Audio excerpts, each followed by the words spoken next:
Mesdames et messieurs, le secret d'une intégration réussie passe indubitablement par la maîtrise de la langue française. C'est d'ailleurs pour cette raison que je m'efforce chaque jour d'apprendre un nouveau mot afin d'enrichir mon lexique.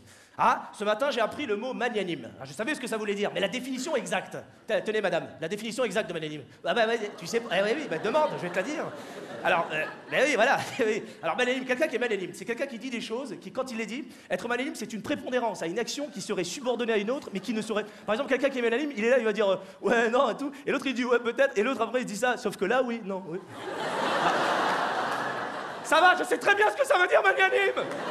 Magnanime, c'est par exemple, il y a deux personnes. Il y en a un qui est magnanime, l'autre, il l'est pas. Il vient, il voit l'autre. Il dit, dis donc, toi, tu serais pas un peu magnanime? L'autre, il dit, ouais, comment tu sais? Il dit, parce que j'ai vu que t'as dit. L'autre, il dit, non.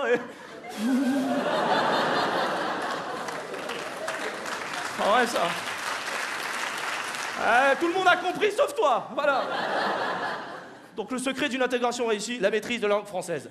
Deuxième secret d'une intégration qui fonctionne, parce que moi je suis né en France, je parle français, je paie mes impôts en France, j'ai fait mes études en France, et malgré tout, parfois j'entends « tu dois t'intégrer ». Je dis « putain, qu'est-ce que je peux faire de plus ?»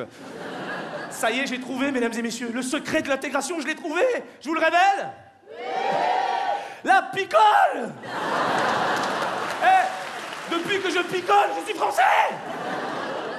Je te jure. Dis donc, il est arabe, lui. Mais non, regarde, il a du vin rouge. Il est de notre... qui habite sur la terre de l'Europe.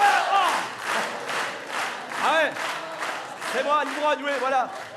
L'intégration par le vin, mesdames et messieurs. Pourquoi s'emmerder à créer un ministère de l'identité nationale alors qu'il y a un Carrefour à 2 paniers qui fait la bouteille de Beaujolais à 2,50 €? L'intégration par le vin. Eh oui. Moi je le dis haut et fort, dans les banlieues, ce n'est pas du Karcher qu'il faut, mais du Saint-Émilion. Ma vie a changé, hein. Ma vie a changé. Fini les contrôles d'identité de la police. La dernière fois, il y a un flic qui m'a arrêté, j'étais bourré, il m'a dit papier. Je lui ai dit 6 ans. Il m'a dit fous-moi le temps. Il m'a regardé, il m'a dit eh ben elle est belle la France. J'ai dit ouais, merci. Je suis français. Troisième secret d'une intégration réussie, fréquenter une jolie française. Ça fonctionne bien. Ma fiancée s'appelle Jessica. J'ai toujours craint le jour où j'allais présenter Jessica à ma mère, parce que ma mère, comment vous dire, ma mère, c'est pas qu'elle soit pas ouverte d'esprit, ma mère. Ma mère, elle est raciste. Elle me l'a dit clairement, elle m'a dit, Wallah, je te vois avec une Française, je la tue, je te tue, je vous tue. Et j'ai toujours craint le jour où j'allais présenter Jessica à ma mère. Alors Jessica, pour vous la décrire, elle est grande, belle, blonde, intelligente, et pour ne rien vous cacher, elle est médecin. Hein. Oui, ma femme est médecin. Allez-y, vous pouvez dire, oh, arrêtez.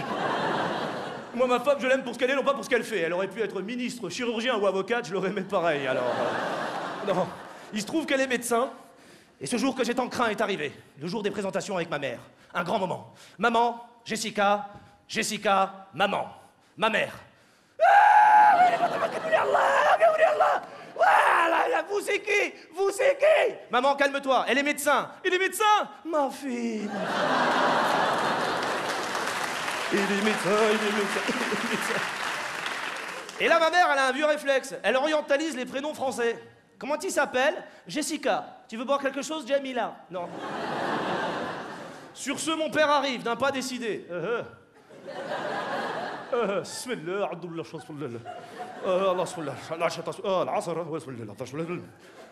oh. Il aperçoit Jessica, il la rassure. Qu'est-ce qu'ici ça? T'es française? Tu bois de l'alcool? Tu manges du halouf? Hein? T'es médecin? C'est bon le halouf. Là, on passe à table, repas classique chez nous, 300 personnes. Jessica me dit, mais c'est un mariage? Je dis non, c'est un mardi. Et là, c'est l'ambiance traditionnelle des repas de chez nous. Les repas de chez nous, c'est très folklorique. Il y a des cris, des rires, des pleurs, des gamins qui courent partout, de la musique orientale. Et moi, j'adore comparer le repas de chez nous avec le repas français traditionnel bourgeois. J'insiste bien sur bourgeois. Parce que là, c'est une ambiance très austère. Ça parle philosophie, politique. T'as le père, la mère, la fille, le fils, dans un silence de mort. T'as d'abord le père qui est là. Non, non, non et non. Une politique économique ne peut pas être adaptée à un marché européen. Voyons, François-Xavier. Le fils, papa, tu n'es qu'un pessimiste de la vie. La fille, moi je suis une écolo, vous avez bousillé la planète. La mère, oh mais calmez-vous, j'ai préparé un clafoutis. Bon, chez nous, c'est pas pareil. Chez nous, il y a mon petit frère, il arrive, il ouvre le frigo, il le referme, et il fait, franchement, qui c'est qui a mangé le dernier yaourt? Je l'avais caché derrière les merguez.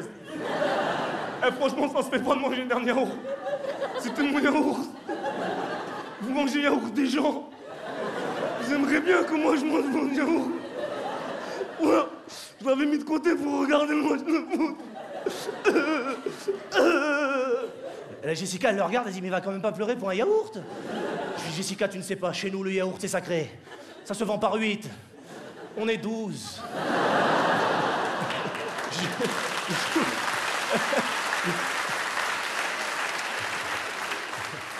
Alors, ce qui a le plus étonné Jessica durant le repas, c'était de nous voir rester à table pendant que la police perquisitionnait l'appartement. Pour nous, c'était normal, on avait l'habitude. On dit, ouais, il y a les keufs, qu'est-ce qui se passe? Jessica était choquée, elle a dit, mais il y a la police chez vous. Heureusement, mon petit frère était là pour la rassurer. Il lui a dit, ouais, Jessica, t'inquiète pas, oh, ils trouveront rien. Et là, elle lui dit, ah bon, et pourquoi? J'ai tout mis dans ton sac. Ça, c'est mon petit frère. Je l'adore, mon petit frère. Mon petit frère, c'est un délinquant. Hein? Vous voyez les émissions tard le soir sur TF1, c'est lui. Mais un délinquant étourdi. Une fois, je vous raconte cette anecdote, il sortait de la chambre avec un sac, je le regarde, je dis, toi, tu vas faire un braquage. Il dit, non, je ne vais pas faire un braquage. Pourquoi tu dis que je vais faire un braquage? Ne me prends pas pour un con, je vois bien que tu vas faire un braquage. Je dis, wallah, je ne vais pas faire un braquage. Je dis, si, tu vas faire un braquage. Il me dit, non, je ne vais pas faire un braquage. Je dis, si, tu vas faire un braquage. Et là, il me fait, moi, je vais faire un braquage.